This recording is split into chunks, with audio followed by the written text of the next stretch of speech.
What's going on, everybody? Welcome to a very special Tokyo edition of Fung Bros Food. Right now, we are in the Ebisu neighborhood, which is a low-key foodie hotspot. We're about to set off on a major food crawl through this neighborhood. I'm here with AB, and you know we couldn't do this video without local foodie friends, ALISA and YOUKA. Hey, we both grew up in Japan, and we're gonna show you around some unique spots you can only find around Tokyo.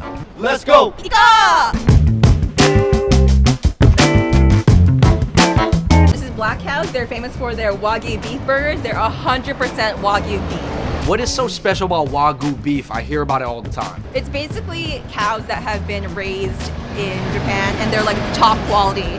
But you can only refer to beef as Wagyu. Wagyu, yeah. Wagyu. You cannot be a Wagyu person. No. Okay. You're literally saying I'm a Japanese cow. All right, let's go get some burgers.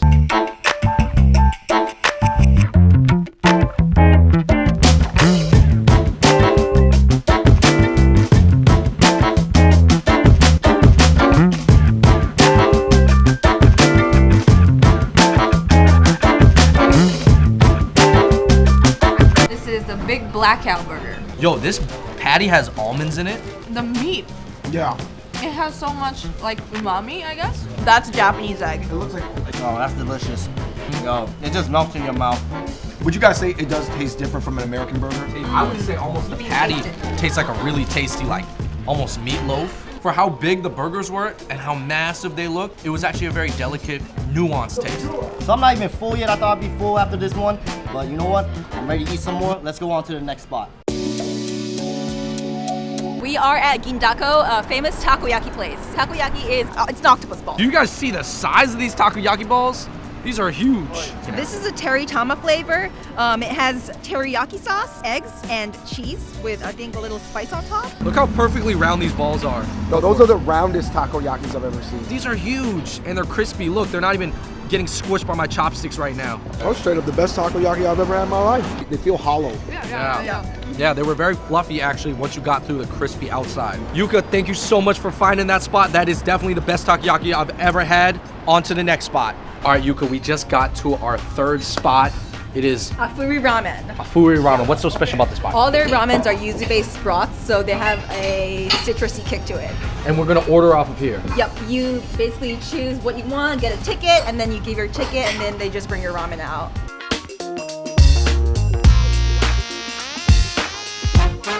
We have the YUZU sukamen. What are we looking at? These are the noodles. That's bamboo shoots. This is the pork chashu. Yes. This looks definitely a little bit different. This looks like it almost has more sesame seeds and onions in it. Not as creamy. But this is a yuzu It sauce. has yuzu sauce in it, yeah. Wow, so this is gonna be kind of a citrusy, soury ramen. Yeah. All right. Okay, YOUKA, this is another sukamen dipping ramen. How is this different than the first one? It's spicier. We've been pretty gluttonous on this trip, so we're gonna make up for it with this vegan ramen right here. I have the yuzu shio ramen right here, which is the yuzu salt ramen. I have the yuzu spicy ramen. Nice, it's really refreshing. That's a really sweet, summery taste. On to the next one.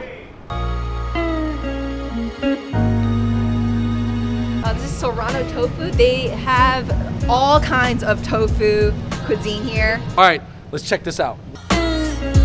So this is traditional tofu, and the only thing you put on it is the negi and the soy sauce. So that's all you need, and they told us to just dig in.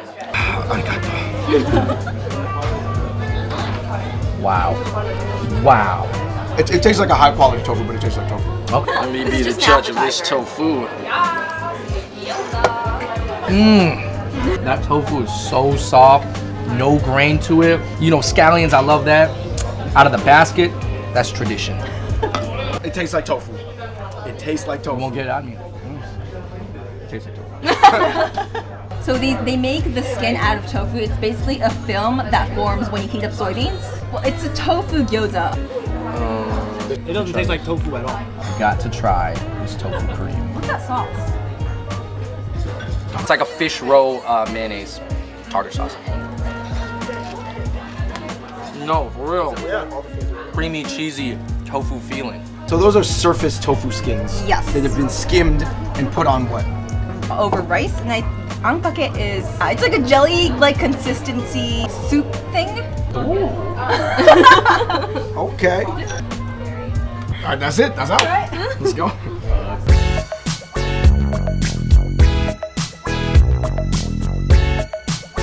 We're gonna get some Japanese flavored ice cream, and right now during the winter they have sweet potato with ice cream on top. The sweet potato is warm, nice. Say no more.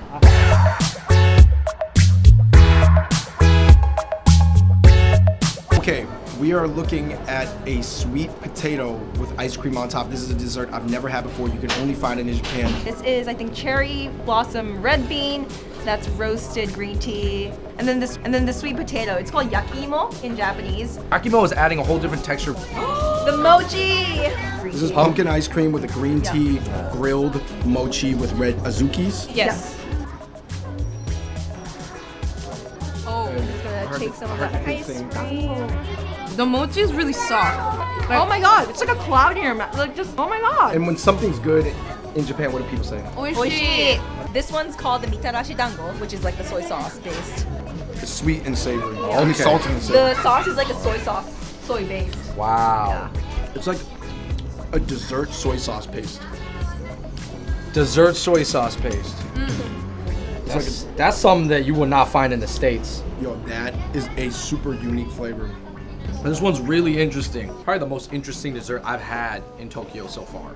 We just finished a very unique ice cream dessert, but where are we headed to next? We're gonna head to Starbucks. They have some cool Japanese only flavors maybe. Oh. We gotta go see.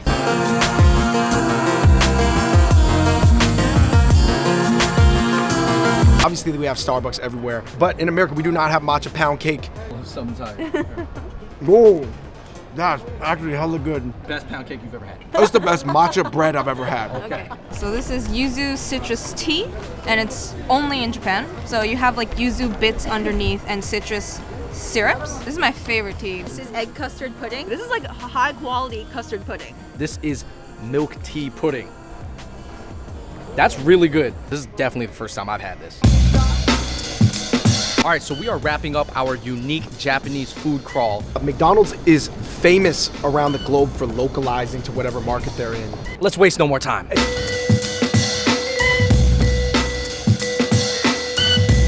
This is American cheddar potato, hot cocoa, grape McFlurries, royal milk tea, milk chocolate choco pies, and these are white chocolate choco pies. None of these items you can get in America.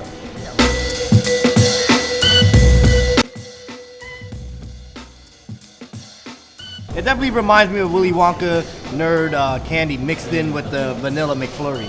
It's a very artificial Jolly Rancher-ish taste. It's good. I definitely get it again. Oh. This is like a turnover.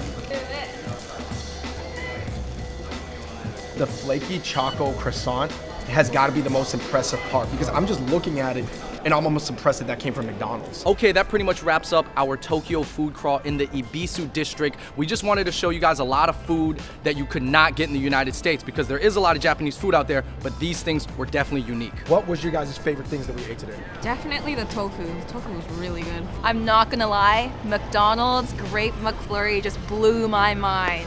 The burger just had me lifted. I was straight after that. Everything else was just extra. My favorite thing that absolutely blew me away was definitely the spicy yuzu sukamen. I was gonna say for me it was the milk ice cream on top of the sweet potato. Oh, yeah. Oh yeah. Yo. That was different. Later that night, we went out with a couple of friends to a cool new neighborhood for a restaurant that's cooking up uni in a whole new way. Right now, we are in a cool little hip neighborhood called DAIKANYAMA in Tokyo right now, and we're about to eat at one of the most interesting, most talked about seafood restaurants in all of the city. The brothers that started this restaurant take influence from San Diego, Vancouver, Hawaii, and they brought all these flavors back to Japan at Cedros. And you know we couldn't eat at this cool Japanese seafood restaurant without some cool Japanese friends. I got MAIKO and Kelly. Onakasuita iko!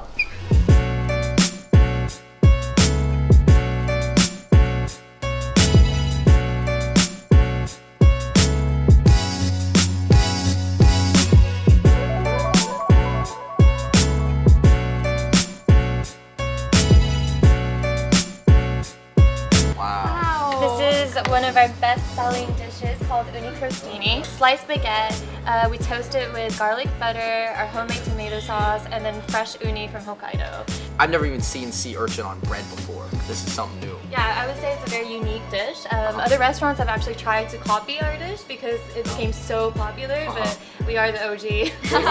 Kampai! You get the butter from the uni and you get it from the actual butter too, all at once. It's a nice mix. I actually thought I didn't like uni, but I think it might just be that I've never had good uni. It like bursts out, I think, from the inside of the uni. You feel it really like just open. This is jasmine rice patty, deep fried, and it's kind of like our take on a hash brown.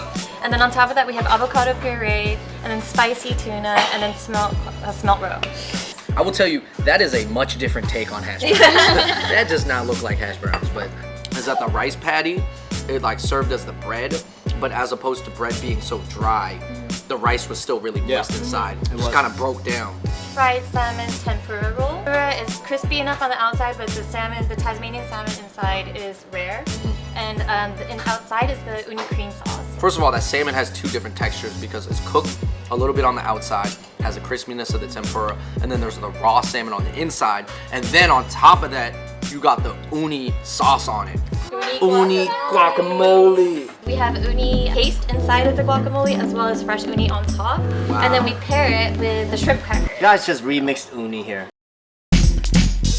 Tasted the lemon, the citrus burst, and then the subtle taste of the guac, and then the uni just follows up. I mean, I'm seeing a lot of like Mexican influence. Both owners used to live in San Diego, and so there was a lot of Cal-Mex. So first we have our MAIKO, which is cod roe. So our take on mac and cheese. A little crispiness of the when it's after it's baked. Macaroni and cheese has this tendency to get like kind of old quickly, like all the cheese and the flavor starts to dilute itself, but the MAIKO actually keeps it kind of tangy and fresh, so you feel like you can keep eating more and more of it. And then this is our rare ahi steak, and it's on a bed of black bean puree, a thick glaze, avocado puree, and pistachio confit on top. Yeah, I saw your face here. You were like, you were so excited. I love tuna. I'm gonna go in and grab a little bit of everything. It tasted like meat. I thought I forgot I was eating steak. fish. And the sesame on the outside. It's a really good touch. Our famous lobster truffle risotto. Oh my god! We have a mix of Japanese mushrooms, and then we cook it with brown rice and white rice. And then we have a whole lobster tail on top and ikura salmon. Oh, salmon eggs. And then we have shaved black truffle on top and truffle oil. It's really creamy, but it's not too heavy.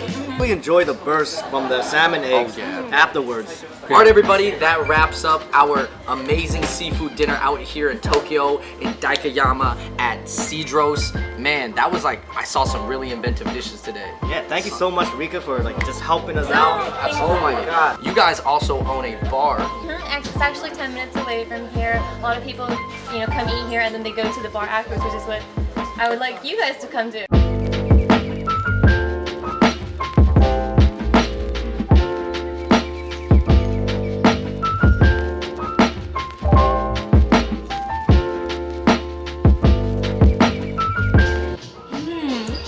Yeah? Good wing. That's a really good wing. You gotta talk about the vibe as soon as you come into the cabin.